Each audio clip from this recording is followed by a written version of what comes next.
जबरदस्त तेजी भारतीय बाजारों में और आज जो तेजी का श्रेय देना चाहिए वो क्लियरली आईटी पैक को है। ऐसा नहीं है कि सिर्फ आईटी ही चल रहा है, कई सारे और सेक्टर्स भी है जहां पे अच्छा एक्शन देखने को मिल रहा है। तो इस पूरी तेजी में ब्रॉडर मार्केट्स में भी कुछ खेमों में काफी अच्छा पार्टिसिपेशन आ रहा है। पर ऐसे में जहां पे हम देख रहे हैं कि इतनी तेजी हो रही है कि आपको कैसे फायदा हो, आप कौन से स्टॉक्स में अब अगले 1 घंटे के लिए फोकस कर सकते हैं, ट्रेड ले सकते हैं, ये सभी जानेंगे अगले 1 घंटे में। नमस्कार, मैं हूं सृष्टि शर्मा और साथ ही मेरे सहयोगी डिम्पी भी हमारे साथ जुड़ चुके हैं और आप देख रहे हैं क्लोजिंग कॉल्स। अगर बात करें निफ्टी की तो यहाँ पे करीब 250 अंकों की तेजी है और सिमिलर अंकों की जो तेजी है वो निफ्टी बैंक भी दिखा रहा है। साथ ही अगर हम देखें तो TCS, Wipro, LTI, Mindtree, Infosys, HCL tech, tech Mahindra, list काफी लंबी है। आप देखिए निफ्टी के गेनर्स में टॉप 6 नाम जो हैं क्लियरली आईटी पैक के हैं। ना ही सिर्फ लार्ज कैप आईटी बल्कि मिड और स्मॉल कैप में भी उतना ही जोश है। अगर किसी ने थोड़ी सी आज बैक सीट ली है तो वो है कुछ ऑटो के काउंटर्स, कुछ फार्मा के काउंटर्स जिनका आज दिन तो नहीं है, पर जी हाँ, रेलवेज और साथ ही फर्टिलाइजर शेयरों में भी जबरदस्त एक्शन देखने को मिला है। अब कुछ समय में हमारे मेहमान भी हमारे साथ जुड़ेंगे और उनसे भी हम समझेंगे कि उनकी नज़र कौन सी है। पर सबसे पहले आपको बता दें कि इस शो में कौन से ऐसे खास सेगमेंट्स हैं जहां पे आपको रखनी है नज़र। तो सबसे पहले 2:35 पे हम आपके लिए लेकर आएंगे क्लोजिंग ट्रेड्स, जहां हम अपने एक्सपर्ट से समझेंगे कि कहां पे है उनकी नज़र, उनकी कॉल्स कौन सी हैं। फिर 2:40 पे रुक करेंगे ऑप्शंस के चैंपियन का। फिर 3 बजे आपके सामने रखेंगे मार्केट्स एट 3। फिर 3:05 पे हमारा सुपरहिट सेगमेंट खबर गरम है, खबर लेकर आएंगे आपके लिए। और साथ ही 3:15 पे हमारे एक्सपर्ट से समझना शुरू करेंगे बीटीएसटी या फिर एसटीबीटी आइडियाज। और 3:20 पे आपको ये भी बताएंगे कि कौन से ऐसे इवेंट्स हैं जहां पे आपको रखनी है नजर। पर इसके साथ आपको बता दें कि बाजार की बड़ी बातें कौन सी हैं। तो फिर से एक बार नया शिखर बनाता हुआ निफ्टी 50 और उस तेजी को सस्टेन कर रहा है, ये काफ़ी इंटरेस्टिंग बात है। जहां पे 250 अंकों की तेजी है निफ्टी 50 में। बैंकिंग शेयर्स में भी काफ़ी आज एक्साइटमेंट हम देख रहे हैं। देखिए निफ्टी बैंक हरे निशान में ज़रूर है, पर आईटी शेयर आज का स्टार सेक्टर ज़रूर है। टीसीएस का शेयर 6% से ज़्यादा की दौड़ लगाता हुआ दिख रहा है। वहीं रेलवे शेयरों में भी रफ्तार है। साथ ही साथ अगर देखें कुछ दबाव वाले काउंटर्स तो रियल्टी शेयर और साथ ही कुछ ऑटो और फार्मा के नाम हैं जहां पे थोड़ा सा आज प्रेशर ज़रूर दिख रहा है। तो ये थी बाजार की 5 बड़ी बातें। पर चलिए आगे बढ़ें और शो में अपने एक्सपर्ट्स को भी जोड़ते हैं। पर उससे पहले डिम्पी, आज जिस तरीके की हम तेज़ी देख रहे हैं, अच्छी बात दिख रही है कि रुकने का नाम नहीं ले रहे हैं, इंडेक्स ऑल टाइम हाई पे। पर इस बीच जो बड़े और लार्ज प्लेयर्स हैं, हैवी वेट्स हैं, रिलायंस, इसका भी पार्टिसिपेशन अब आ रहा है। डिम्पी, आप कैसे देख रहे हैं बाजार की चाल और क्या कुछ डेटा पॉइंट्स बता रहे हैं कि क्या करना चाहिए? देखिए सृष्टि, कल आपको ध्यान होगा कल मार्केट के अंदर हमने 52,000 के लेवल को भी ब्रेक होते हुए देखा था। आज वापस से अगर आप बैंक निफ्टी को देख रहे हैं तो आज फिर से 52,488 पे हैं। कल ना केवल 52,000 ब्रेक हुआ था बल्कि 51,900, 800 भी ब्रेक हुआ और करीब 750 के आसपास का हम बेस बना के चले। वहाँ से हम 500 पॉइंट ऊपर आ गए हैं। क्या बाजार ने इस 500 पॉइंट के ऊपर आने पर रेजिस्टेंस को ब्रेक कर दिया? क्या नहीं। क्या सपोर्ट को ब्रेक कर दिया? नहीं। हाँ, वॉलेटिलिटी की वजह से, यानी कि क्योंकि ऊपर से थोड़ा बहुत सेलिंग एफआईज की तरफ से भी हुआ है, उसकी वजह से बाजार ने क्या कि ज़ोर से शेक कर रहा है। ये आपको हवा भी नहीं लगने दे रहा कैसे चल रहा है। हाँ, एक चीज़ का ब्रेकआउट हुआ है, वो है निफ्टी का। निफ्टी के अंदर ब्रेकआउट है with the help of IT. आपको पता है आईटी लेगार्ड था। आपको ये भी बात पता है कि आईटी के रिजल्ट्स की ईगरली वेट हो रहा था। इस बार आईटी के नंबर्स ग्लोबल पैरामीटर्स पे भी अच्छे लिख रहे थे। वो वजह क्योंकि वहाँ की जो कंपनीज़ है थोड़ा हमसे पहले दिखाती हैं आईटीज़ के नंबर, और वहाँ की कंपनीज़ के जो नंबर्स आए, जो गाइडेंस आई, वो ये इंडिकेट कर रही थी कि भाई यहाँ पे सब कुछ ठीक होगा।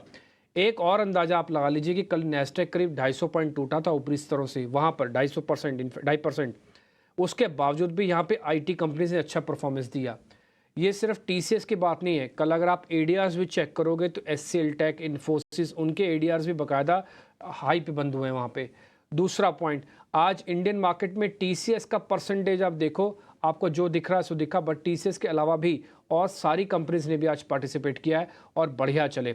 करीब 1.5 से 2% का गैप तो टीसीएस में मिलना ही था। उसके बाद का जो टीसीएस का मूव है वो अपने आप में काबिल तारीफ़ हुआ है। तो एक चीज़ का तो बिल्कुल क्लियरली विजन है कि भाई आप यहाँ से आराम से ट्रेड कर सकते हैं, इसमें वैसी कोई दिक्कत नहीं है। डिप आएगा तो 24,200 तक का आया, लेकिन वहाँ से वो घूम गया। ये क्लियरली मैसेज है कि बाज़ार के अंदर अभी कोई फटीग, कोई थकावट के साइन नहीं हैं। करना क्या चाहिए? जिनके पास पोजीशंस हैं, चाहे तो ट्रेलिंग स्टॉप लॉस से बाहर निकलें या बने रहें जैसे उनको ठीक लगता हो। जिनके पास नहीं है उनके लिए रिस्क रिवॉर्ड जस्टिफाइड नहीं होगा तो डिप की वेट करें। बोले सर डिप आता है सिर्फ 200-250 पॉइंट का आता है, इससे ज़्यादा का डिप नहीं आ रहा। सर करें क्या फिर? अगर 200-250 पॉइंट का डिप आ रहा है तो इसी से ही आपको और मेरे को दोनों को तसल्ली करनी पड़ेगी। एक्चुअली मैं तो 24,000 तक चाहता हूँ, जब तक 24,000 आएगा नहीं मैं तो एंट्री करूँगा नहीं। लेकिन फिर भी अगर आपको लग रहा है कि 200-250 पॉइंट के डिप पे जो रास्ता खुलता है ये 24,200 के आसपास का, आप चाहें तो वहाँ पे एंट्री कर सकते हैं। बट ध्यान रखिएगा 200 पॉइंट कमाने के लिए 200 ही पॉइंट का रिस्क लेना, इससे ज़्यादा का रिस्क मार्केट में मत लेना फ़िलहाल के लिए। एक और चीज़, 23 तारीख का बजट है, आज है 12 तारीख, तो 10 दिन है। मेरा अपना निजी तौर पर मानना है और डाटा का भी ये हो रहा है कि भाई इंडाइसिस से बहुत बड़ा पैसा बन जाएगा, ऐसे चांसेस थोड़े कम लग रहे हैं मेरे को कि इंडाइसिस से आपके बहुत पैसे बन जाएगा। आप इंडाइसिस को सिर्फ एक सामने की पिक्चर के रूप में देखो कि अच्छा बाजार के ओवरऑल पिक्चर कैसे चल रही है, नहीं तो आप थेमेटिक चुनो अपने आप को। आज देखो फर्टिलाइज़र ने कमाल करके दिखाया, कल शुगर चल रहा था, हो सकता है कल शूज़ वाली कंपनी चलने लग जाए, हो सकता है कल कोई और चलने लग जाए। आप ना अपने आप को कॉर्नर कर दो। और मैं आपको ना आज ही इसी शो के अंदर एक कंपनी बताऊंगा, हालांकि उसमें 5% का सर्किट है, आज 4% ऑलरेडी चल चुकी है। T1B कैटेगरी कंपनी है, बट ये कंपनी ना बहुत इंपॉर्टेंट होगी। मैं अभी थोड़ी देर में आपके सामने रखूंगा उसका व्यू पॉइंट, उसको आप ज़रूर नोटिस करके रखना। और मेरे को लग रहा है कि उसको रखना चाहिए टिल बजट तक, बड़ा मूवमेंट आ सकता है उसके अंदर। खैर मेहमान मेरे साथ जुड़ चुके हैं और भी मैं थोड़ी देर में कंपनी के बारे में बात भी करूँगा और राजेश पालविया से उनके बारे में रिकमेंडेशन भी लेंगे। राजेश सर बहुत बहुत शुक्रिया, थैंक यू वेरी मच समय देने के लिए। अमोल सर आपका भी बहुत बहुत शुक्रिया, thank you very much. Mitesh Panchal शुक्रिया आपका भी, थैंक यू वेरी मच, आपने आज फिर से समय हमारे लिए निकाला। आप तीनों मेहमानों का बहुत बहुत शुक्रिया। राजेश सर ये तो बाजार तो डिप दे रहा है, लेकिन डिप के नाम पे सिर्फ डी ही शुरू हुआ था, आई और पी तो रह गया, ये पूरा डिप तो आया ही नहीं। ये तो सिर्फ 200 पॉइंट से घूम गया और आईटी ने फिर से अपना काम करने वाला शुरू कर दिया। थोड़ा बहुत बैंकिंग ने किया, 52,000 के नीचे तक लेके आया, एक रास्ता दिखाया उसने। लेकिन सर प्रॉब्लम वही कि जस की तस है, हम बजट से पहले मान लो किसी के पास कोई पोजीशन नहीं है, वो थोड़ा मुश्किल में है, क्या खरीदे क्या बेचे टाइप करके।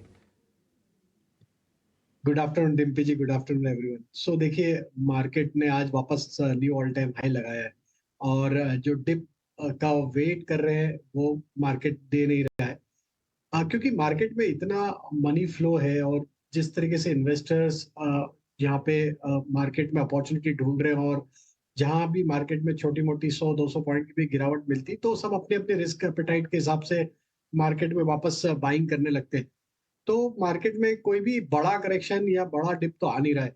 अब बजट के पहले आप इंतजार कर रहे हैं, लेकिन जिस तरीके से अब मार्केट ने न्यू ऑल टाइम हाई लगा दिया है और जिस तरीके से डेटा बन रहा है और सारे लार्ज कैप स्टॉक्स, अब जो सेक्टर एक बड़े कंसोलिडेशन में था आईटी, वहां पे भी अब एक बड़ी तेजी आज के सेशन में बन गई है।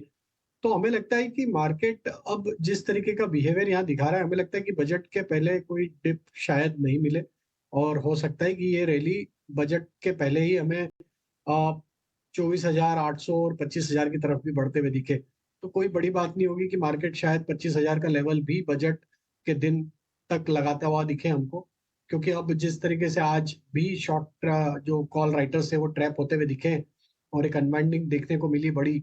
हमें लगता है कि यहाँ पे अब 24,300 ये लेवल को ध्यान रखना चाहिए। जब तक इसके नीचे नहीं फिसलेंगे तो there is a high possibility कि हम ये 24,800 और 25,000 की तरफ भी बजट के समय तक बढ़ते हुए दिख सकते हैं।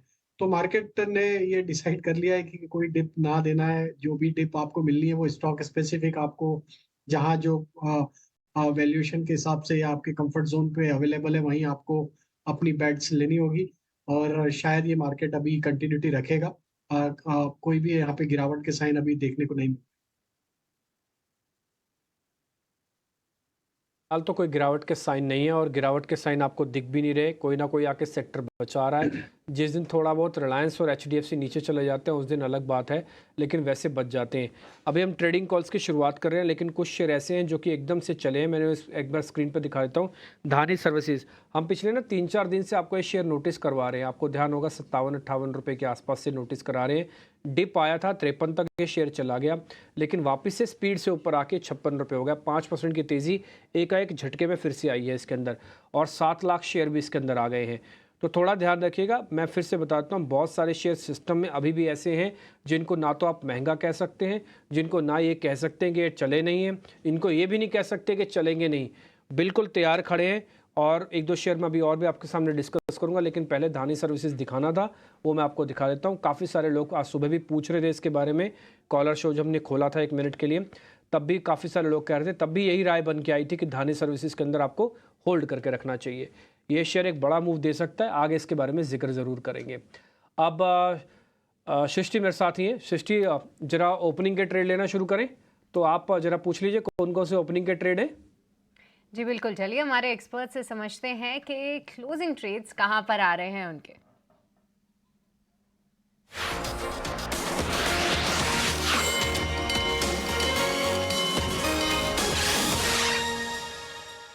चलिए, हमारे सभी एक्सपर्ट्स जो हैं हमारे साथ मौजूद हैं, अमोल, मितेश और साथ ही राजेश। और अमोल, आपसे समझना चाहेंगे, सबसे पहले बताइए आपकी नज़र आखिरी के 1 घंटे में कहां पर है?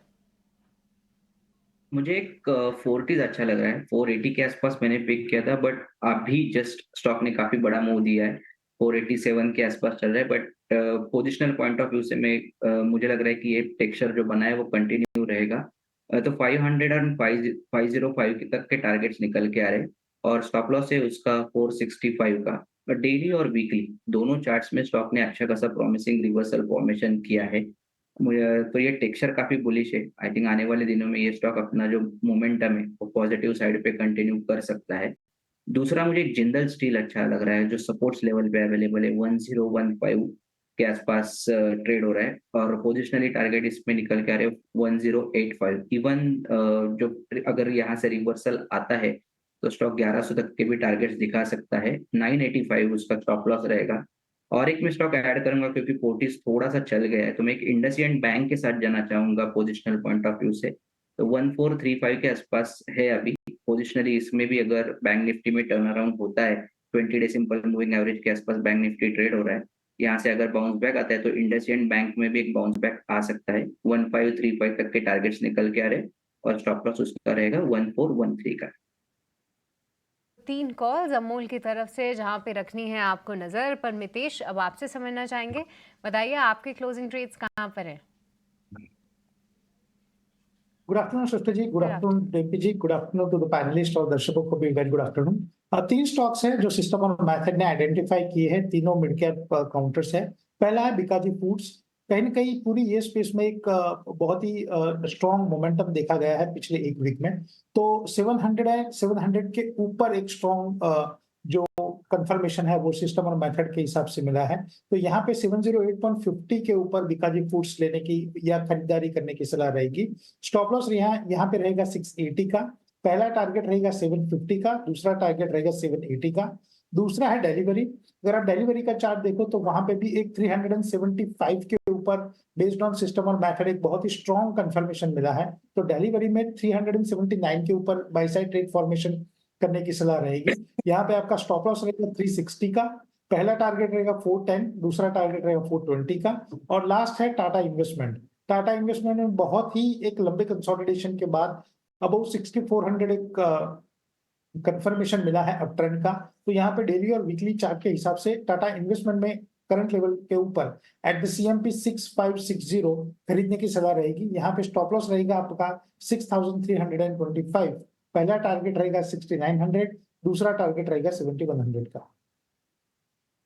ये भी 3 कॉल्स हमारे एक्सपर्ट्स की तरफ से आज आप सभी के लिए बोनांजा भी लेकर आए हैं वो, क्योंकि ऑन एन एवरेज 2 कॉल्स ही होती है। पर चलिए मितेश की कॉल्स आपको बता दें। बीकाजी यहाँ पे खरीदारी करनी है, साथ ही डिलीवरी भी पसंद आ रहा है, और टाटा इन्वेस्टमेंट ये काउंटर भी आप रेडार पे रखिए। यहाँ पे उनके जो लक्ष्य हैं वो 6900 और 7100 के हैं।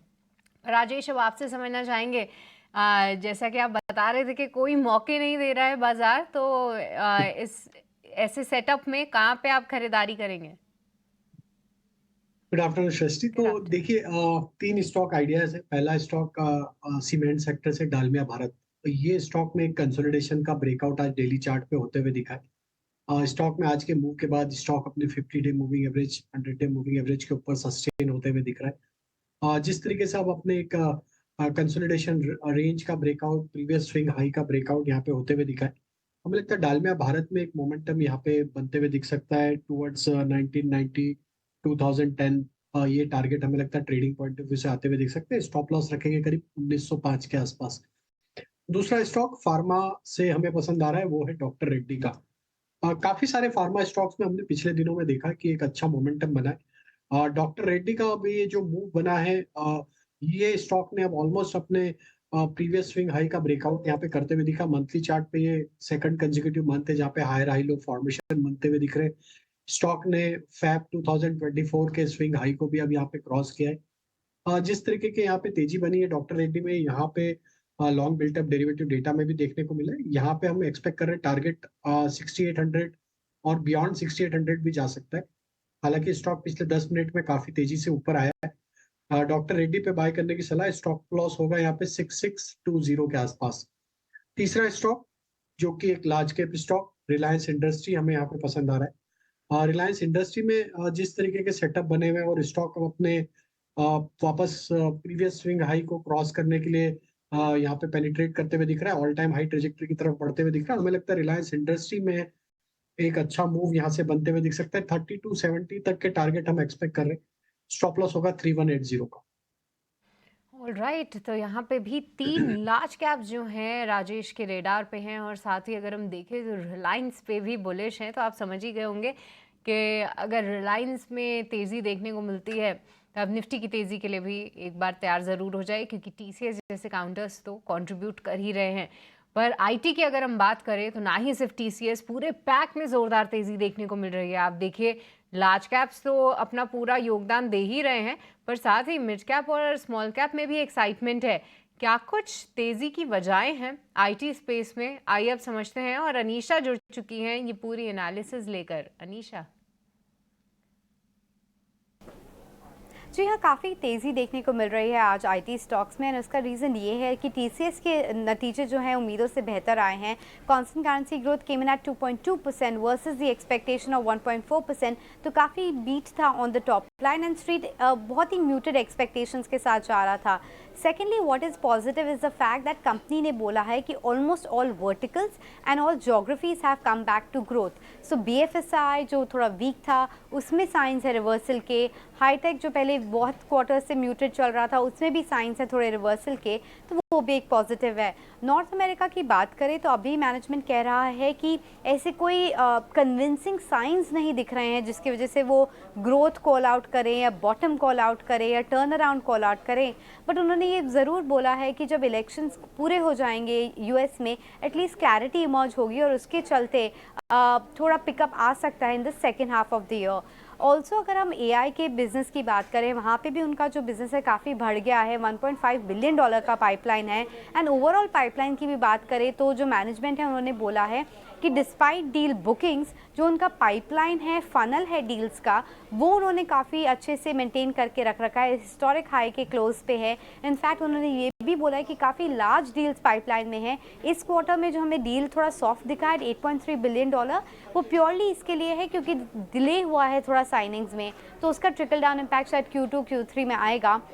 बट ओवरऑल डिसेंट नंबर आए हैं टीसीएस से, एंड ऑल्सो उन्होंने मार्जिन को मेंटेन किया है। इस क्वार्टर में टीसीएस वेज हाइक इम्पैक्ट लेता है, उसके बावजूद उन्होंने मार्जिन्स मेंटेन किए हैं, एंड आगे चल के सारे मार्जिन्स बढ़ने ही वाले हैं जो हमने हिस्टोरिक ट्रेंड देखा है, तो वो भी स्ट्रीट ने फैक्टर किया है। इसलिए थोड़ा ईपीएस अपग्रेड्स आए हैं टीसीएस के लिए, एंड अब स्ट्रीट मान के चल रहा है कि परहैप्स जो वर्स्ट है वो ओवर हो गया है, जो डाउनग्रेड साइकिल थी वो ख़त्म हो गई है, earnings momentum should turn positive. Valuation ज़्यादा सस्ते नहीं है, बट अगर आप सेक्टर में कुछ ढूंढने चाह रहे हैं खरीदने के लिए अभी, तो वैसे वैसे भी बहुत से सेक्टर्स काफ़ी एक्सपेंसिव है, तो उसके चलते ऐसा लगता है कि आईटी में जहां 2 क्वार्टर के बाद अर्निंग्स रिवर्सल आ सकता है, वो स्ट्रीट ने अभी से पेंसिल करना शुरू कर दिया है एंड इसलिए वापस खरीदारी शुरू हो गई है आईटी सेक्टर में।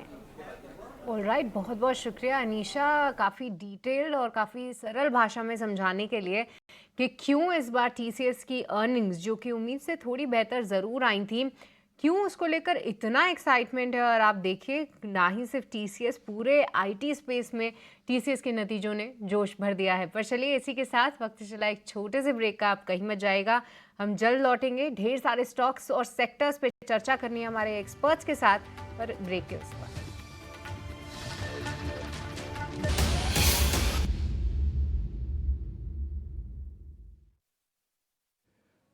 ब्रेक पर एक बार फिर आपका स्वागत है। करीब 220 पॉइंट की बढ़त के साथ अभी भी निफ्टी कामकाज कर रहा है और अगर आप बैंक निफ्टी चेक करेंगे तो करीब 136 पॉइंट है। बैंक निफ्टी में ना एज कंपेयर टू निफ्टी कम स्ट्रेंथ है।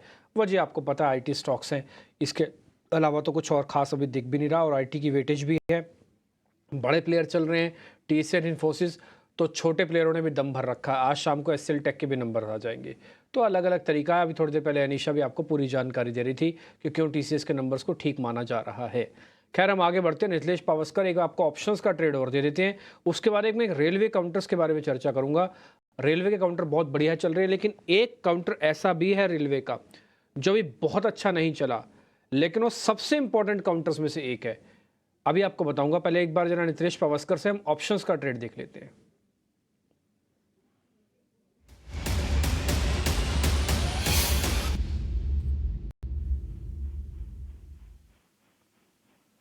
नितलेश जी नमस्ते, बताइए सर ऑप्शंस का ट्रेड। देखो, मैं टेक महिंद्रा के साथ जाना पसंद करूंगा। टेक महिंद्रा में अगर हम लोग देखेंगे तो एक फ्रेश ब्रेकआउट हमें देखने को मिल रहा है, तो 1500 का कॉल ऑप्शन हम लोग यहाँ पे प्लस करेंगे 38-37 के आसपास अभी जो ट्रेड कर रहा है, और 22 रुपए का हम लोग इसमें स्टॉप लॉस रखेंगे। थोड़ा सा अगर डिप मिलता है किस कारण से, तो 31 के आसपास वहां पे एवरेज किया जा सकता है। 22 रुपए का स्ट्रिक्टली स्टॉप लॉस फॉलो करें। 65 से लेके 70 ये टारगेट हो सकते हैं, क्योंकि आईटी में जो मोमेंटम है मेरे हिसाब से एक दो दिन और कंटिन्यू रह सकता है। तो टेक महिंद्रा मेरा बाय होगा 1500 का कॉल ऑप्शन। ओके ठीक है, तो आप आईटी पे आप भी बैटिंग कर रहे हैं और टेक महिंद्रा की 1500 की स्ट्राइक की कॉल है 38 से 40 में। देखो, ऑप्शंस का तो पहला नियम ही यही होता है कि जो ट्रेंड है उसी की ऑप्शन चुननी चाहिए। जो ट्रेंड आईटी का है चुन ली। दूसरा, फिर जिसके आसपास कोई ऐसा कोई ट्रिगर ना हो जो ऑप्शंस को डिस्टर्ब करे, तो फिलहाल नहीं है। तीसरा, इसके पीयर्स ठीक है क्या, वो भी मिल गया। जल्दी चल जाएगा क्या, हाँ एक्टिव है। क्या एट द मनी ले रहे हैं, यस एट द मनी ले रहे हैं। तो ज़्यादातर चीज़ें ठीक से लगता चुनी गई हैं। और नितेश पावस्कर की एक कॉल पे आप ध्यान रखिएगा, 22 रुपये का स्टॉप लॉस ज़रूर लगा लेना। देखो, आईटी पे मेरे को 100% ट्रस्ट है, इसमें कोई दो राय नहीं है, लेकिन क्या हो ना, आईटी का ट्रैक रिकॉर्ड उतना अच्छा नहीं है। चलने के बाद कई बार फिसल भी जाता है जल्दी से, तो इसलिए स्टॉप लॉस इस 22 रुपये की कॉल का ज़रूर लगा के रखना। 65 रुपये का लक्ष्य है, ऑलमोस्ट डबल हो जाएगा। रिस्क रिवॉर्ड कैलकुलेटेड है 15/9, यानी कि 15,000 आएंगे 9,000 जाएंगे। सिंपल सी कैलकुलेशन है। बहुत शुक्रिया sir, thank you very much आपका आज समय देने के लिए नितलेश पावस्कर। राजेश सर, एक शेयर जिसको मेरे को आपसे पता करना है वो रेलवे का ही काउंटर है, लेकिन आप देख के भी हैरान हो जाएंगे। मैंने चार्ट अपनी स्क्रीन पर डाले हुए हैं, लेकिन बहुत इंपॉर्टेंट है, बट वो शेयर चला नहीं है। उस शेयर का नाम है कर्नेक्स माइक्रो सिस्टम। आज मैं अपनी गेस्ट कोऑर्डिनेशन वाली टीम से बातचीत कर रहा था, तो उन्होंने मेरे को बताया कि रेलवे के काउंटर्स के लिए मैनेजमेंट कर लें क्या। तो मैंने कहा आप कर्नेक्स माइक्रो सिस्टम की मैनेजमेंट को जरूर ट्राई करना। सर वजह मैं बताता हूँ, क्योंकि जब मैं कर्नेक्स के बारे में पढ़ रहा था ना, आपने पिछले, अच्छा एक चीज़ बताओ राजेश सर, आप बताना, अगर रेलवे में आपने कोई नेगेटिव खबरें सुनी है पीछे काफ़ी समय में, तो कौन सी सुनी है? रेल एक्सीडेंट्स की सुनी है आपने, देखी है? खबर देखने को मिली है, 2 रेल के आपस में टकराने का, तो वो जरूर इसके बारे में जब सुनी। मैं, हाँ सुनिए ना, अब मैं आपको बताता हूँ। कर्नेक्स का ना रेल ट्रेन प्रोटेक्शन सिस्टम ही है, ये करती इसी कोलिजन पे काम है भाई। ये आपके ट्रेन आपस में टकराए ना, प्रोटेक्शन सिस्टम है। और मैं बताता हूँ, मैंने इसकी वेबसाइट खोल रखी है। अभी मैं आपको चार्ट दिखा रहा हूँ, मैं वेबसाइट दिखा नहीं सकता, एक ही बार में एक ही चीज़ दिखाऊंगा। ये लेवल क्रॉसिंग प्रोटेक्शन में है, यार्ड प्रोटेक्शन में है, ट्रेन प्रोटेक्शन सिस्टम में है। अगर इस बार रेलवे के अंदर सबसे इंपॉर्टेंट चीज़ कोई होने जा रही है तो प्रोटेक्शन सिस्टम को ही लेके होगी भाई। ग्रोथ ये सब चीज़ें तो अपनी जगह ठीक है, लेकिन पहले प्रोटेक्ट तो करो। आपको पता है सबसे ज़्यादा इस बार हमने दुखद हादसे देखे हैं, कई बार देखे हैं, और एक एक महीने के अंदर 6-6, 7-7 बार देख लिए हमने। ठीक है, तो कर्नेक्स माइक्रो सिस्टम इस मामले में ठीक है। आपको मैं एक और छोटा बताता हूँ, ये ACD है इसका, एंटी कॉलिजन डिवाइस के नाम से, जो कि GPS बेस्ड है। देखो मैं साइंस का स्टूडेंट नहीं रहा तो मैं बहुत ज़्यादा इसमें पढ़ नहीं पाता। ये मेरे को लग रहा है कि ये बहुत इंपॉर्टेंट होगा और इस बार बजटिंग के हिसाब से इसमें ध्यान रखा जाएगा। एक ही चीज़ बस मैं क्लियर कर देता हूँ इसके अंदर में आपको। अब ये 463 रुपये का हो गया, इसमें सर्किट है 5% का, तो 464 पे इसका सर्किट है, तो आज ये लॉक हो जाएगा। आज आप कुछ नहीं कर पाओगे, करना भी नहीं चाहिए, लेकिन मेरे को लग रहा है अगले कई दिन तक ये शेयर चल सकता है। आपको चार्ट में दिखाता हूँ, एक बार जरा स्क्रीन पे चार्ट दिखाना। ये 5% के सर्किट पे है, ऑलरेडी B कैटेगरी शेयर्स हैं, हाँ, उसके बावजूद भी बता रहे हैं 5% के सर्किट पे है। 2 लाख शेयर लग चुके हैं, ऑलमोस्ट सर्किट लगी गया। खैर, ये कर्नेक्स का है सर, आपने देखा होगा। मैंने जो रीड किया मैं आपको वही बता देता हूँ, कोई छुपाओ गैर छुपाओ नहीं, पढ़ लिख के सब ढूंढा हुआ है। ये जो 50 दिन की एवरेज है, ये ब्रेकआउट हुई है। चार्ट मेरे वाला दिखाओ बॉस सब आप। ये जो 50 दिन की एवरेज है वो ब्रेकआउट है, 200 दिन की एवरेज को चेस करते हैं। टेक्निकल्स के अंदर एक अच्छा बेस फॉर्मेशन हो चुका है जो कि अपवर्ड राइजिंग है, यानी कि पिछली बार का लो पिछली बार के लो से थोड़ा ऊपर बन रहा है। शेयर के अंदर पूरा पैराबोलिक जिसे कहते हैं ना कि एक पूरा हिस्सा कमजोरी का वो यहाँ पे आके कंप्लीट हो रहा है, ये मैंने आपके लिए मार्क कर दिया। अब ये थोड़ा छटक के ऊपर जाने की तैयारी कर रहा है। तो मैंने सिंपल सा अपनी कैलकुलेशन ढूंढी, मैंने कंपनी की वेबसाइट देखी, मेरे को प्रोडक्ट अच्छे मिले, मैंने एक कॉमन सेंस की बात लगाई कि भैया रेलवे के अंदर ऐसा ज़रूर हो सकता है, मेरे को शेयर मिल गया। आगे हमको राजेश जी बताएंगे। राजेश सर, आज कुछ नहीं कर पाएंगे, अब सर्किट लग गया 5% का, 4% पे तो चुना ही था, 5 का सर्किट था। तो बिल्कुल देखिए, चुनिंदा कंपनियां ही हैं, 2-3 कंपनियां ही हैं जो कि ये रेलवे कवच की टेक्नोलॉजी पे काम कर रही है, जिसमें कर्नेक्स भी एक कंपनी है। जहाँ तक मैं अगर सही हूँ तो KEC इंटरनेशनल ने भी इसके साथ कुछ टाई अप किया है इसी कवच वाले बिजनेस में। तो मुझे लगता है कि यहाँ पे अभी टेक्निकली स्ट्रक्चर देखें तो एक रिवर्सल के साइन यहाँ पे वीकली चार्ट पे बनते हुए दिखे, एक फॉलिंग ट्रेंड लाइन का ब्रेकआउट आते हुए दिखा है। तो टेक्निकली स्टॉक में बड़े करेक्शन के बाद स्टॉक ने बेस बनाया करीब 350-360 की रेंज में। अब यहाँ पे जिस तरीके से स्टॉक ने 425-430 की रेंज को क्रॉस किया है और जो ब्रेकआउट बना वीकली चार्ट पे, तो देखिए स्टॉप लॉस तो लगाना होगा यहाँ पे, क्योंकि ये एक मिड कैप कंपनी और काफी समय से एक अंडर परफॉर्मिंग स्टॉक था, अब एक रिवर्सल बनते हुए दिख रहा है। तो यहाँ पे स्टॉप लॉस जो फॉलो करना होगा वो करीब होगा 415-420 की रेंज में, ये स्टॉप लॉस को फॉलो करें। ये जो रिवर्सल बना अगर ये सस्टेन होता है, अब ये जो ब्रेकआउट बना वीकली चार्ट पे, तो इसका नेक्स्ट टारगेट बन सकता है 490 से लेके 530 की तरफ। तो पोजीशन जिन्होंने ली हुई है लोअर साइड पे वो होल्ड कर सकते हैं। स्टॉप लॉस को, ट्रेलिंग स्टॉप लॉस अब जो रख लें वो करीब 440 जिन्होंने ऑलरेडी बाय किया हुआ, और अगर यहाँ पे डिप मिलती है और किसी को वापस से इसमें एंट्री करना है तो 420 के आसपास के स्टॉप लॉस होंगे। तो डिप में अगर कोई बाय कर रहा है तो 420 के स्टॉप लॉस को फॉलो करना। ठीक है जी, 420 का लगा लीजिए स्टॉप लॉस। देखो टारगेट बड़ा तो स्टॉप लॉस भी बड़ा होगा। दूसरा, थोड़ा वॉल्यूम कम रखना। तीसरा, ये उभरता हुआ शेयर है, आप किसी भी रेलवे वाली कंपनी से कंपेयर करोगे ना तो वैसा आपको दिखेगा नहीं। मेरे को खुद देख के बड़ी हैरानी हुई, मैं भी सोच रहा था कि 40-50% चला हुआ शेयर होगा, लेकिन ऐसा मेरे को दिखा नहीं।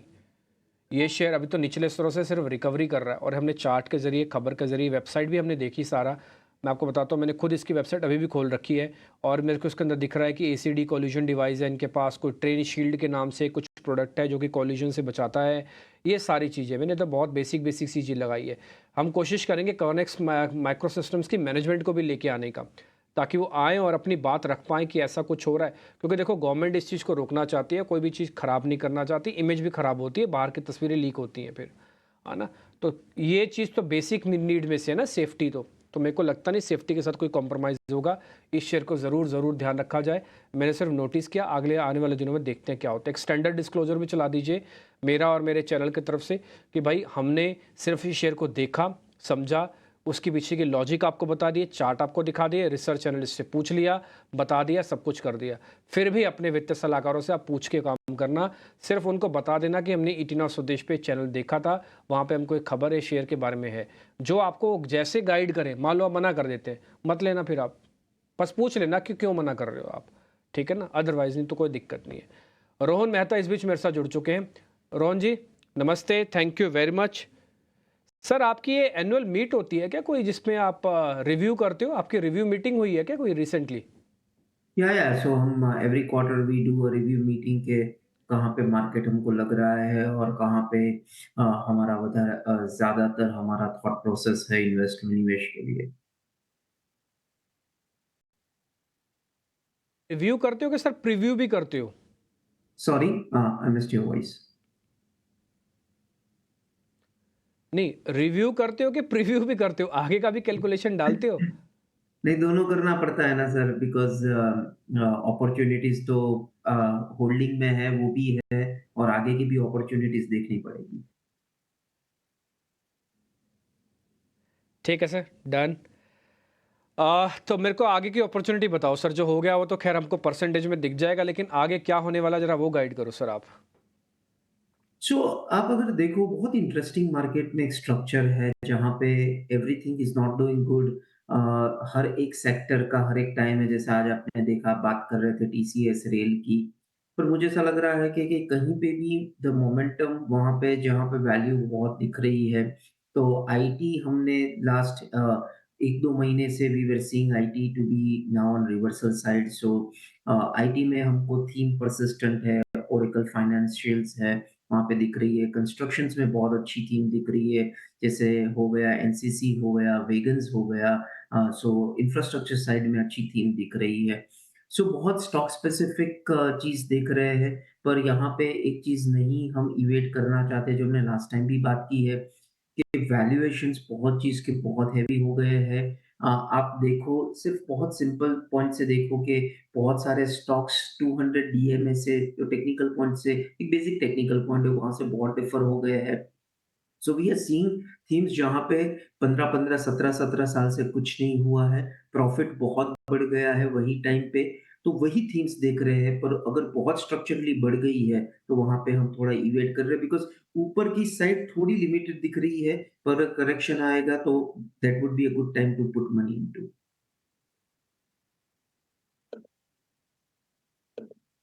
ठीक है, डन। खैर इस बीच आप देख पा रहे होंगे नीचे एक ब्लॉक डील लग रही है आरईसी के अंदर, एचसीएल टेक के अंदर। आरईसी के अंदर तो बकायदा 1 करोड़ से ज़्यादा की ब्लॉक डील लगी है। ये कोई बड़ा हाथ बदला हुआ है, फंड की तरफ से हो सकता है। सरकारी कंपनी तो सरकार इसका ऑनर होती है, राइट ऑनरशिप गवर्नमेंट के पास है, जिसमें प्रेसिडेंट ऑफ इंडिया इनका ऑनर समझे जाते हैं। और ये कोई बड़े फंड का हो सकता है जो 1 करोड़ है। इंस्टीट्यूशनल या प्रो अकाउंट से ही लगे होंगे, ये रिटेलर्स वगैरह का सबका मिलकर काम नहीं। और ब्लॉक लगा है पूरा, तो मेरे को लग रहा है एक ही भाव पे लगा हुआ है। एक बार रेट और आ जाए तो और पता लग जाएगा एक बार किस रेट पे है। 54 लाख शेयर करीब एचसीएल टेक के भी लगे हैं, करीब 2.25 करोड़ शेयर ओएनजीसी के भी लगे हैं। तो इस सबकी इन्फॉर्मेशन एक साथ एक्सचेंजेस पे आई हैं। ओएनजीसी के भी लगे हैं 2.25 करोड़ शेयर, जोमेटो में भी लगे हैं 3.5 करोड़ के सही। ये ब्लॉक डील एक साथ लगी हैं कि सारी की सारी? ठीक है, अगर एक साथ लगी हैं तो फिर और अच्छी बात है। अगर एक साथ एक्सचेंज नहीं अभी डाली, मतलब पता आपको अगर डला एजेंसी से अभी आई हैं, तो फिर एक मामला है कि भी ये स्लो कैसे आई हैं। ठीक है, कई सौदे लगे हैं 86 लाख के इसके अंदर, आईसीआईसीआई बैंक के अंदर भी, एनटीपीसी में भी हैं। इंटरेस्टिंग है, चलाए रखो 2-4 मिनट। ये सब के सब ब्लॉक डील्स जहाँ जहाँ पे लगे, जिनका क्वांटम बड़ा है वो अपने आप में बहुत इंपॉर्टेंट है। बीईएल का शेयर एक बार जरा स्क्रीन पे लेके आना, बीईएल का शेयर। अमोल सर एक बार जरा ये चेक कर रहे हैं ना, बीईएल खबर आ रही है, शायद कुछ ऑर्डर मिल रहा है इनको। आई थिंक अगर हम टेक्सचर देखते हैं शॉर्ट टर्म का, तो अच्छा ही है। Stock consistently higher lows formation बना रहा है। ये मैंने लास्ट फ्राइडे को पिक भी किया था, उसके बाद एक रेंज ब्रेकआउट के बाद एक कंसोलिडेशन देखने को मिल रहा है। अगर एकदम वेरी शॉर्ट टर्म में मैं देखता हूँ, तो मुझे लगता है कि 323, 320 ये इमीडिएट सपोर्ट्स लेवल रहेंगे स्टॉक में, और उसके ऊपर रहता है तो ये स्टॉक में आई थिंक 355, 365 तक के भी लेवल आने वाले दिनों में देखने को मिल सकते हैं। और अगर थोड़ा मीडियम टर्म व्यू के हिसाब से भी देखते हैं, तो भी ऐसे स्टॉक में कोई इमीडिएट रिवर्सल या कोई बड़ा करेक्शन फिलहाल तो नहीं दिख रहा है। और अगर आप कोई शॉर्ट टर्म ट्रेडर है, तो मेरे ख्याल से उसके लिए 315 और 320 ये दोनों इंपॉर्टेंट सपोर्ट्स लेवल रहेंगे। आपको रखनी है नज़र, कौन से लेवल्स ध्यान में रखने हैं ये अमोल ने ऑलरेडी बताया। पर चलिए अब 3 बज चुके हैं और रुक करेंगे हमारे अगले सेगमेंट मार्केट्स एट 3 का।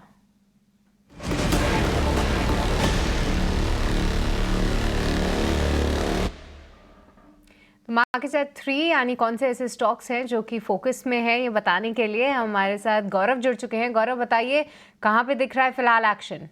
जी हाँ, तो सबसे पहले आज शुरुआत करते हैं साइंट के साथ, क्योंकि यहाँ पे कंपनी ने एक स्ट्रैटेजिक इन्वेस्टमेंट जो है वो आगे अनाउंस किया है। कंपनी जो है अभी सेमीकंडक्टर मैन्युफैक्चरिंग में जाने वाली है और इसकी अगर बात करें तो कहीं पे ये जो इंटीग्रेटेड सर्किट जो है टर्नकी डिज़ाइन एंड मैन्युफैक्चरिंग, ये सेगमेंट में कंपनी आने वाली है। अगर हम मार्केट की बात करें तो कहीं पे $100 बिलियन का ये जो सेमीकंडक्टर्स का मार्केट है वो इंडिया में हो सकता है 2030 तक, और इस सब में कंपनी ने अभी फोरे किया है और इसी के चलते हमने देखा कि शेयर में भी एक तेज़ी देखने को मिली थी। अगली बात करते हैं ITI की, क्योंकि कंपनी जो है जो अपनी बिल्डिंग और लैंड है वो अभी जो इलेक्ट्रॉनिक सिटी में है बैंगलोर में, वो DOT को सेल करने वाली है और इसका टोटल वैल्यू जो होने वाला है डील का वो 200 करोड़ तक का होने वाला है और इसी के चलते हुए हमें ITI में भी आज के दिन में एक तेज़ी देखने को मिली थी। अगली बात करते हैं स्टरलाइट टेक की, क्योंकि कंपनी ने ऐसे कहा है कि कहीं पे कंपनी को डीमर्जर के लिए अप्रूवल मिला है शेयर होल्डर्स से और डेटर्स से। ये जो डीमर्जर रहेगा वो ग्लोबल सर्विस बिजनेसेस का रहने वाला है और इस डीमर्जर के बाद कहीं पे ग्रोथ अपॉर्चुनिटीज़ में काफ़ी अच्छी एक स्कोप जो है दोनों कंपनीज़ को मिलने वाला है और इसी के चलते हुए हमने एक तेज़ी स्टरलाइट टेक में भी देखने को मिली थी। ऑल कार्गो लॉजिस्टिक्स की आज अगर बात करें तो यहाँ पे कंपनी ने अपने जून के जो वॉल्यूम्स है वो डिक्लेयर किए थे। अगर हम CFS वॉल्यूम्स की बात करें तो कहीं पे 55,900 TEUs के वॉल्यूम्स आए हैं, जो कि 6% का ग्रोथ दिखाते हैं मंथ ऑन मंथ बेसिस पे और 20% का ग्रोथ दिखाते हैं YOY बेसिस पे। अगर हम बात करें ग्रोथ की तो कहीं पे मंथ ऑन मंथ बेसिस पे ये काफ़ी स्ट्रॉन्ग ग्रोथ था पूरे के पूरे साल में और इसी के चलते हमें देखा कि इस शेयर में भी तेज़ी देखने को मिली थी। और आखिर में बात करते हैं जी एंटरटेनमेंट की, क्योंकि कंपनी जो है 16 जुलाई को अपना बोर्ड मीटिंग लेने वाला है, जहाँ पे फंड रेजिंग के ऑप्शन जो है वो वहाँ पे कहीं पे डिस्कस होने वाले हैं। अगर हम बात करें पहले के मीटिंग्स की तो 26 जून को जैसे कंपनी का मीटिंग हुआ था, वहाँ पे कंपनी ने अप्रूवल ले लिया था 200 करोड़ के फंड रेजिंग का, और जब ये जो नया मीटिंग आने वाला है 16 जुलाई को, इसके बाद अगर हम शेयर में देखें तो एक अच्छी तेज़ी देखने को मिली, एक 6% से भी एक ज़्यादा अपटिक कंपनी के शेयर्स में देखने को मिला था। तो खबरों के दम पे ये सब शेयर्स पे हमारी नज़र आगे जाके भी बनी रहेगी, क्योंकि एक स्ट्रॉन्ग अपडेट हमें इन सब कंपनी से आज के दिन में देखने को मिल रहा है। ये पूरी लिस्ट हमारे सामने रखने के लिए, पर चलिए इसी के साथ वक्त हो चला एक छोटे से ब्रेक का। आप कहीं मत जाएगा, हम जल्द लौटेंगे।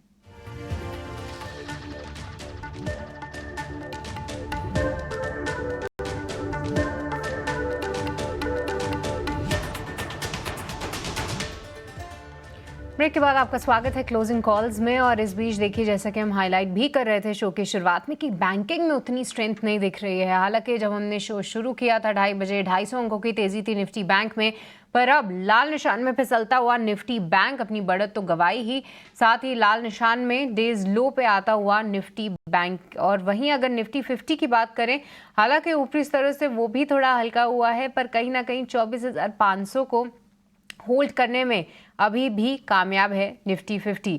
पर बैंकिंग स्पेस की बात करें तो अगर मितेश, कई सारे काउंटर्स आप देखिए, हालांकि PSUs में बहुत एक्शन है, पर पब्लिक सेक्टर बैंक्स में इतना एक्शन नहीं है। एक स्टॉक जिस पे आपसे राय लेनी है वो है PNB, क्योंकि मैं देख पा रही हूँ अब ये 7वां या 8वां अटेम्प्ट है जहाँ पे ये 117 के आसपास सपोर्ट ले रहा है, अब उसे तोड़ने की तैयारी में है। मितेश, कैसे देख रहे हैं आप PNB का चार्ट? के यहाँ से और कमजोर हो सकता है?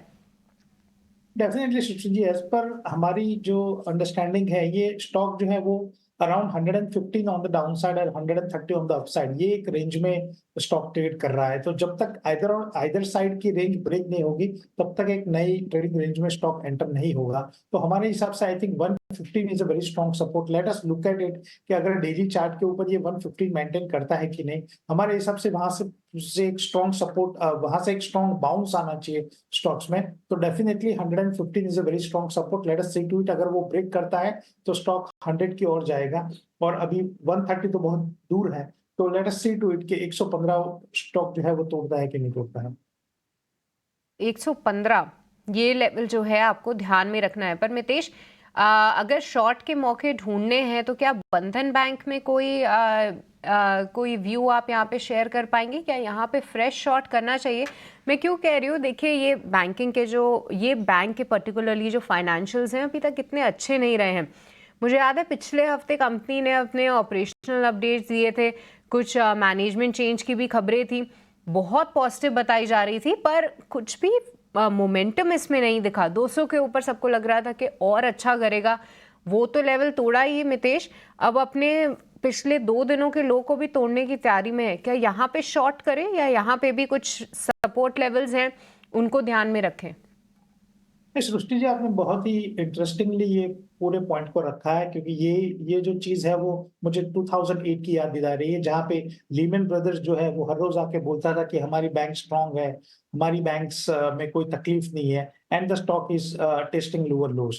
तो यहाँ पे बंधन बैंक की जहां तक बात है, जो आपने फंडामेंटल पहलू यहाँ पे जुड़ा है, तो मैं इस हिसाब से इसको देखूंगा कि हेड टू हेड कंपैरिजन नहीं है, सिर्फ मैं न्यूज की बात कर रहा हूँ कि जो न्यूज उस टाइम पे पैन आउट हुई थी और उसके बाद लीमन ब्रदर में क्या हुआ और बंधन बैंक में जो न्यूज आ रही है उसके बाद क्या हो रहा है। तो अभी जो गुड न्यूज है अनफॉर्चुनेटली बंधन बैंक के लिए, वो टेक्निकली बैड न्यूज साबित हो रही है। So any good news which is coming up is the stock is considered as a sell on rise. तो ये सेल ऑन राइज की डेफिनेशन में आ गया है, और आपने बहुत अच्छी तरीके से वो नैरेट किया कि 200 के लेवल्स को भी रिस्पेक्ट नहीं करके उसने लोअर लोज लगाए। तो डेफिनेटली अच्छा एक काउंटर चुना है शॉर्ट के लिए। 195 आपका स्ट्रिक्ट स्टॉप लॉस होना चाहिए, और करंट जो रैली है ऑन द डाउन साइड, हमें लग रहा है कि स्टॉक 185 180 तक आएगा, तो 195 के स्टॉप लॉस से डेफिनेटली इसमें एक शॉर्ट करना चाहिए। अभी और गिरावट बाकी है स्टॉक में, और गिरावट आ सकती है बंधन बैंक, यहाँ पे आप इसको नज़र रखें। पर चलिए अब जो बड़ा इवेंट है उससे जुड़ी खबर का रुख करेंगे, क्योंकि बजट में एक्सपोर्टर्स को बड़ी राहत मिल सकती है। सूत्रों के मुताबिक इंटरस्टेट इक्वलाइजेशन स्कीम के मियाद बढ़ सकती है।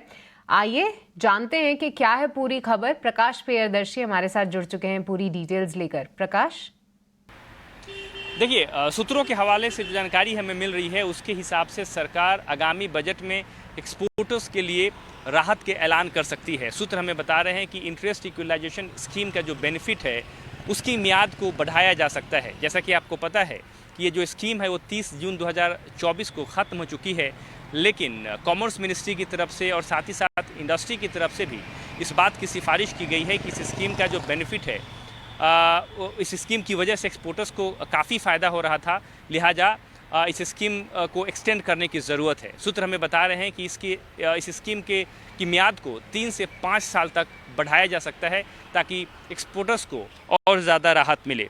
इसके अलावा वैसे एक्सपोर्टर्स जो कि MSME कैटेगरी के तहत क्लासिफाइड है, उन्हें जो इंटरेस्ट सबवेंशन का बेनिफिट है उस लिमिट को भी बढ़ाया जा सकता है, तो जाहिर तौर पे उन्हें ज़्यादा इंटरेस्ट सबवेंशन का बेनिफिट मिलेगा। इस तरह के रिकमेंडेशंस कॉमर्स मिनिस्ट्री की तरफ से किए गए हैं, और इसके पीछे का मकसद ये है कि सरकार 2030 तक जो ओवरऑल एक्सपोर्ट टारगेट है वो $2 ट्रिलियन के टारगेट को हासिल करना चाहती है। लिहाजा इस तरह के बेनिफिट्स का ऐलान आगामी बजट में एक्सपोर्टर्स के लिए किया जा सकता है। साथ ही साथ स्टार्टअप्स के लिए भी कुछ राहत के ऐलान किए जा सकते हैं। जो जानकारी हमें मिल रही है उसके हिसाब से जो सीड फंडिंग स्कीम है उसमें सरकार ने जो एलोकेशन किया है उसके दायरे को बढ़ाया जा सकता है, जो कि इस वक्त 945 करोड़ है। तो लिहाजा ज़्यादा से ज़्यादा स्टार्टअप्स को सरकार फाइनेंशियल इंसेंटिव्स का फ़ायदा दे, इसके लिए जो ओवरऑल एलोकेशन है उसमें बढ़ोतरी की जा सकती है। और तमाम तरह के जो रिकमेंडेशंस हैं वो कॉमर्स मिनिस्ट्री की तरफ से वित्त मंत्रालय को सौंपे गए हैं, और इस बात की संभावना है कि इनमें कुछ रिकमेंडेशंस को सरकार आगामी बजट में जगह दे। ठीक, MSME को लेकर भी काफ़ी बड़ा हो सकता है, और इस स्टार्टअप को लेकर जो बजट के अंदर अनाउंसमेंट्स हो सकती हैं टिपिकली वो आती हैं, इस बार भी आएंगी। कोई भी सरकार कम से कम इस बजट को नहीं घटाएगी, बजट को बढ़ाएगी, अलग अलग तरीके से प्रोत्साहन देगी। और भारत तो खैर स्टार्टअप्स का हब ही है, आपको पता ही ये सब चीज़ों को लेकर। इससे जुड़ी हुई कोई सीधी कंपनी तो मेरे पास नहीं है, लेकिन कुछ माइक्रो फाइनेंस कंपनीज के लिए अच्छा हो सकता है, क्योंकि वो इन स्टार्टअप्स को फंड करती हैं, बस और कुछ नहीं है। रोहन मेहता होंगे हमारे साथ। रोहन सर, एक बार आपने खबर देखी ना, ये सीड फंडिंग स्कीम्स का आवंटन बढ़ सकता है, कुछ MSME को होगा, तो इसमें क्या है, जो माइक्रो फाइनेंसिस करती है ना कंपनीज, छोटे टिकट की हैं, MSME को लोन बांट रही है, उन सब कंपनीज के अंदर एक राउंड की तेज़ी और आ सकती है, या उनकी वैल्यूएशन को जस्टिफाई किया जा सकता है। एक बार आपके पास है कोई नज़र में कोई कंपनी जिसको आप नोटिस करवाना चाहें? तो मन्नापुरम बहुत अच्छी जगह पे सेटअप है, अगर बहुत सालों से कुछ नहीं हुआ है, साथ में वैल्यू भी बहुत हाई है। सो आई थिंक सो मन्नापुरम एक बहुत इंटरेस्टिंग सेटअप पे लग रही है, तो हमने कुछ इसमें निवेश नहीं किया है, हमारा रिसर्च चालू है। बाकी एक कंपनी और एक है जो हमारे पोर्टफोलियो में है, दैट इज क्रेडिट एक्सेस ग्रामीण, जो स्पेसिफिकली विमेन को लोन देती है। सो ये 2 कंपनी में हमारी नज़र तेज है अभी।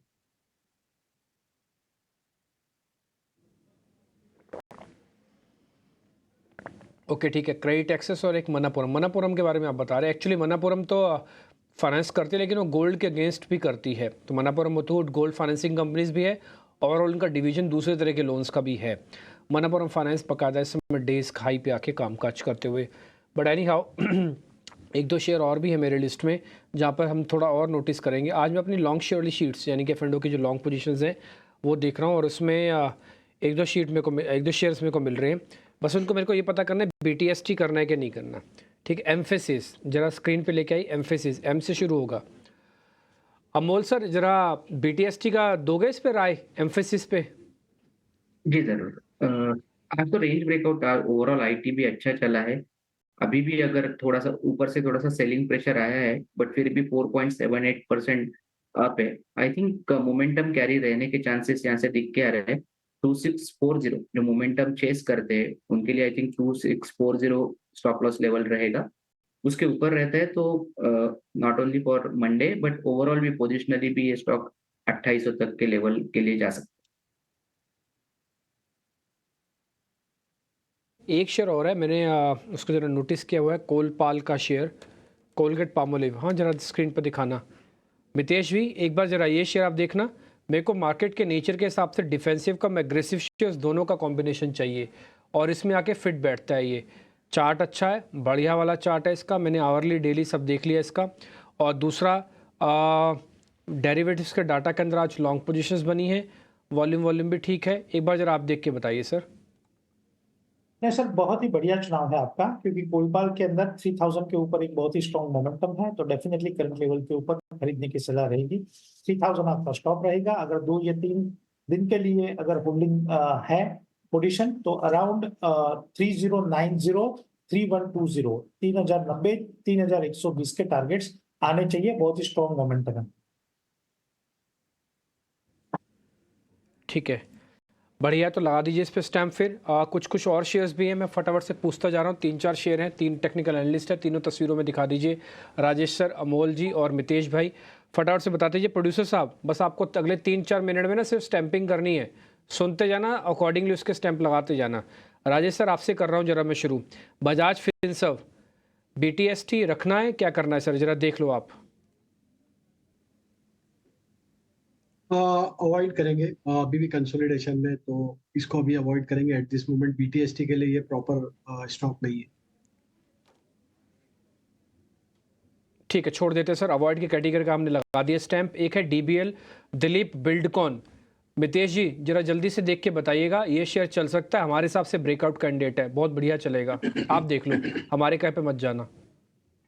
सर लास्ट वीक ही सिस्टम और मेथड के हिसाब से हमारे क्लाइंट्स को ये सुझाव किया हुआ है, तो डिस्क्लेमर के तौर पे हमारे क्लाइंट्स की बाय साइड ट्रेड फॉर्मेशन हो सकती है। डेफिनेटली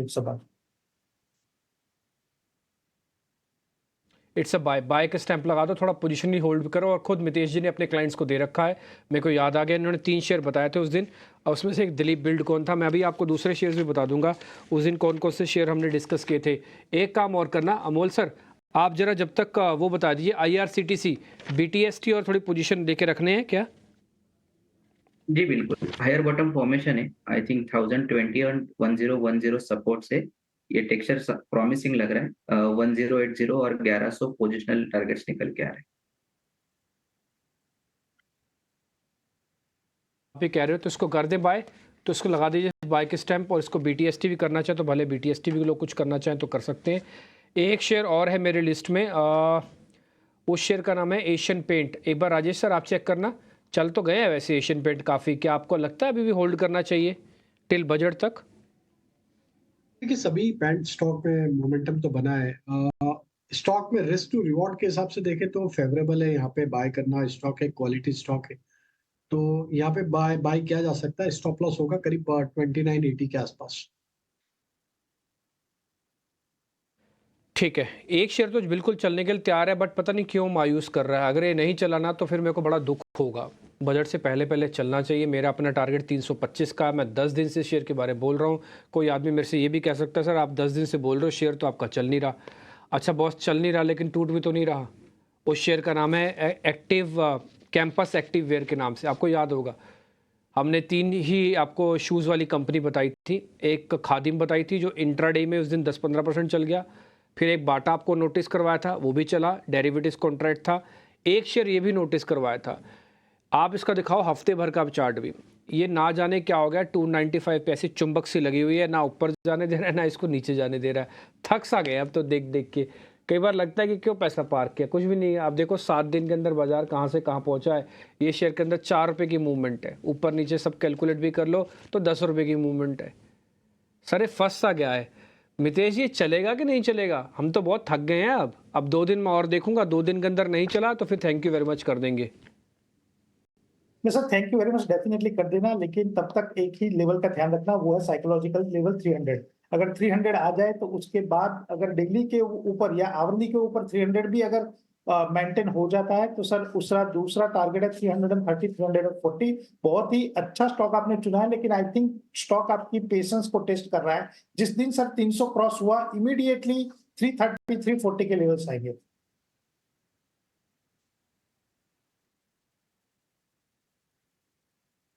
ना जाने 295 से तो पेशेंस ही टेस्ट करवाया जा रहा है। आप ये बात सही कह रहे हो, शेयर अच्छा है।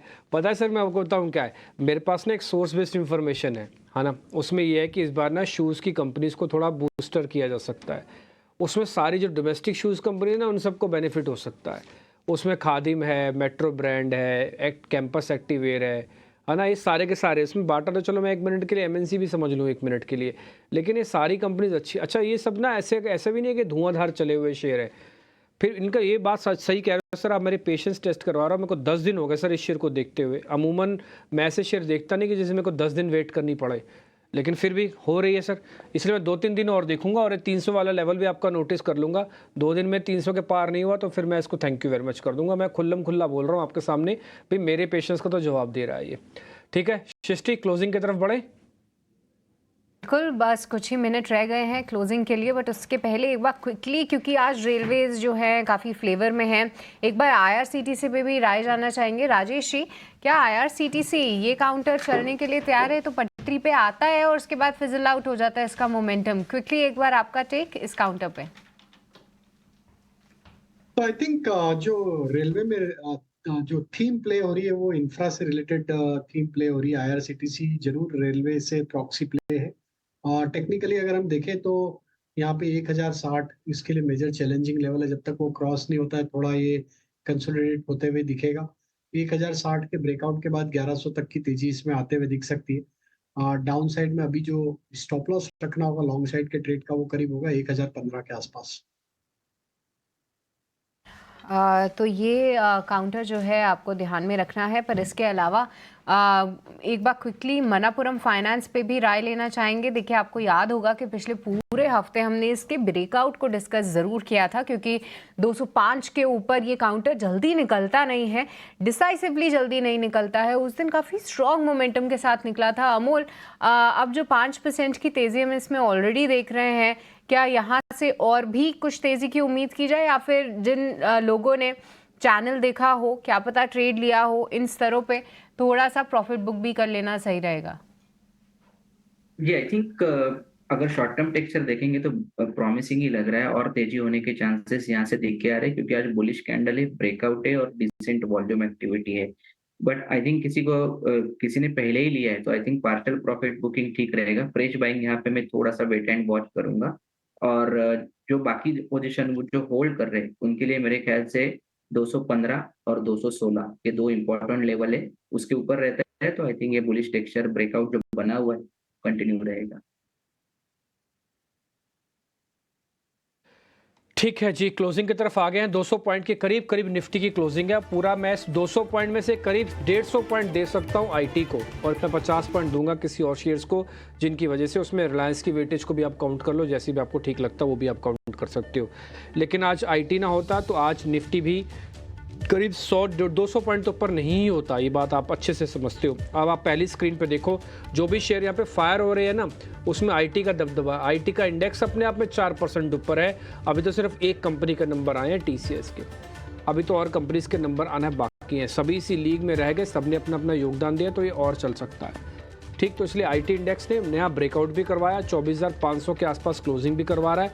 अच्छी चीज़ क्या है मार्केट की, ये बता देता हूँ। अच्छी चीज़ है कि मार्केट डिप नहीं दे रहा, मार्केट प्रेशर में नहीं आ रहा।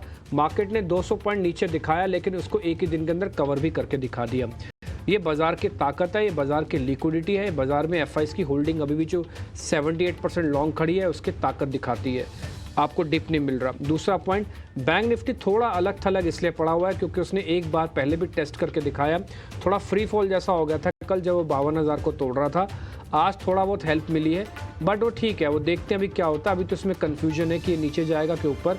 मेरे हिसाब से ऊपर जाने का रूम थोड़ा कम है, वापस से नीचे आया जा सकता है। मिड कैप और स्मॉल कैप का इंडाइसिस भी जरा स्क्रीन पे दिखाइए। पिछले 2 दिन से ऐसा हो रहा है कि थोड़ा मिड कैप शेयर के ना थोड़ी स्ट्रेंथ कम हुई है। मैं ये नहीं कह रहा कि खराब हो रहा है सब कुछ, बट क्या होता है ना, रुकने के भी सिग्नल होते हैं। रुकता भी है ना तो दिख जाता है, पता लग जाता है। आप आदी हो चुके होते हैं ना देख के चलने के, तो फिर क्या होता है, जैसे कोई शेयर रुकती है तो फिर आपको थोड़ा एबनॉर्मल सा लगता है और कुछ नहीं है। स्पेसिफिक होके बजट की थीम में खूब काम कीजिए। मैं 3 दिन हो गए सर, मैं खुल्लम खुल्ला कह रहा हूँ, शायद मैं इकलौता एंकर होऊंगा जो इतनी ज़ोर से बोल रहा हूँ कि भाई आप बजट की थीम पे खूब काम कीजिए। मेरा ऐसा मानना है कि बजट से पहले जो भी इंफॉर्मेशन आपके हाथ लग रहे हैं, स्टॉक्स चल रहे हैं, अच्छा लग रहा है, उसको आप देखिए। बजट के बाद जब क्लैरिफिकेशन आ जाएगा, उसके बाद हो सकता है मूवमेंट ना भी आए। तो कई बार सिस्टम पुराना आपने सुना है मार्केट के अंदर, buy on rumour sell on news करके। तो fertiliser, sugar, railway counter, shoes वाली कंपनीज़, ब्लेंडिंग वाली कंपनीज़, एथेनॉल की, ऑयल मार्केटिंग कंपनीज़, जहाँ पर इनफैक्ट रेलवे, आप माफ़ कीजिए, रियल एस्टेट कंपनीज़, ये सारी की सारी कंपनीज़ ना बहुत इंपॉर्टेंट है। इंश्योरेंस वाली कंपनीज़, इन सब पे न्यूज़ हमारे रिपोर्टर भी आपको ढूंढ के निकाल के दे रहे हैं। थोड़ा माइक्रो फाइनेंस वाली कंपनीज़, ये सब के सब इंपॉर्टेंट हो जाती हैं, देखने लायक कंपनी है। ठीक है, और रिलायंस और एचडीएफसी को सिर्फ आप बैलेंसर के तौर पर मान के चलो। 3200 का लेवल ऑलरेडी रिलायंस पे आप पहले भी देख चुके हो, तो कोई नया लेवल नहीं आ रहा है रिलायंस पे। ये ऊपर जाके नीचे आ रहा है बस, और कुछ नहीं, नीचे जाके फिर ऊपर जा रहा है। एचडीएफसी ने अपने आप को रोकना शुरू कर दिया। आज पहला दिन था जब एचडीएफसी अपने आप को रोक रहा है, 1600 से नीचे नहीं लेके जा रहा है। तो कल तक की इसके अंदर नुकसान था। तो 2 बड़े प्लेयर्स को भी नोटिस करते रहना। और इसके अलावा आज का पूरा दिन आईटी के नाम होगा। फ्राइडे के दिन आज मार्केट ने जिस तरह से क्लोज़ किया है वो मेरे को लग रहा है ठीक क्लोजिंग है। मंडे को देखते हैं, अगर गैप डाउन हुआ तो आज की जितनी बढ़त है सब जीरो कर देगा। गैप अप हो गया तो जितनी बढ़त है ये और पावर के साथ और मुक्का मारेगा, ऊपर चलाएगा। देखते हैं फिर मंडे को क्या होता है। गैप डाउन और गैप अप दोनों के हाथ में है कि बाजार को चलना है कि थोड़ा और टूटना है। राजेश जी बहुत बहुत शुक्रिया, thank you very much. Amol Athawale ji बहुत बहुत शुक्रिया, thank you very much. Mitesh भाई आपका भी शुक्रिया।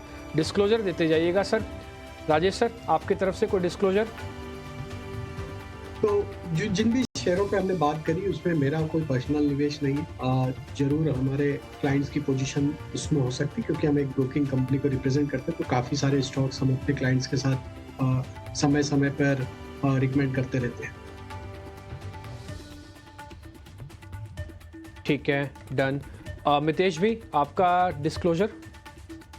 सर एज अ हाउस हमने जो भी स्टॉक्स या सेक्टर डिस्कस किए उसमें जिसमें भी स्पेशल रिपोर्ट निकाली है हमने क्लाइंट्स के साथ शेयर किया है, तो वहाँ पे हमारी क्लाइंट की डायरेक्ट इनडायरेक्ट पोजीशन हो सकती है। मेरी कोई पर्सनल होल्डिंग नहीं है। ठीक है, अमोल भाई आपकी तरफ से कोई डिस्क्लोजर? जी, मैंने ऑलरेडी आपके चैनल को डिस्क्लोजर और डिस्क्लेमर दोनों इन डिटेल में शेयर किए हुए। ठीक है, डन। एक बार वापस से चला देना। अच्छा राजेश सर, ये आपके ना ओंकार टंकसाले जी हैं, ये सीनियर आईटी रिसर्च एनालिस्ट है ना आपकी कंपनी में?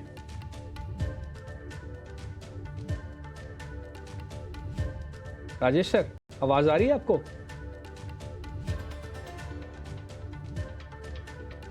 भाई राजेश जी की आवाज तो नहीं काट दी? लास्ट टाइम पे उनसे पूछने तो दो कुछ। प्रोड्यूसर साहब काटा तो नहीं ना आपने फोन? राजेश जी आपको आवाज आ रही है?